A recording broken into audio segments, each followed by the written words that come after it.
Dahil na videohang nananakit ng drug suspect, gustong paimbestigahan si dating Albuera Police Chief Jovi Espinido ng mismo VACC na supporter ng Pangulo. Nagbabalik ang saksing si June Veneracion. Hindi na kontento sa paninibdib. Tinampal pa sa noo. Hinampas sa likod. At kung ano-ano pang pananakit.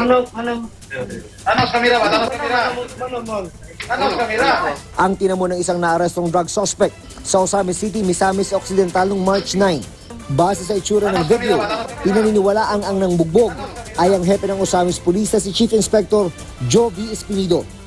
Pero nang tanungin sa Espinido kung siya ang nasa video, hindi ka magsabi ko ako talaga kasi pag magsabi tayo, mag-preso na ako ngayon.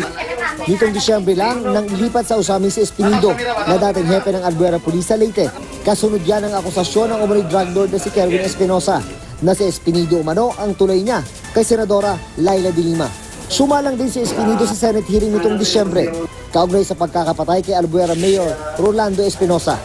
Napanood ang video ng tagapagsalita ng Volunteers Against Crime and Corruption o VACC, grupong sumusuporta kay Pangulong Duterte. Sabog na naman sila dito, human rights na naman. Sila mismo gustong paimbestigahan ang anilay police brutality. Ay mga ganitong insidente, ito yung nagiging dagok para manalo yung war on drugs. Based on the video, let's do an investigation and based on the findings, ano yung kanyang posibleng kaharapin na administratibo o kriminal na kaso?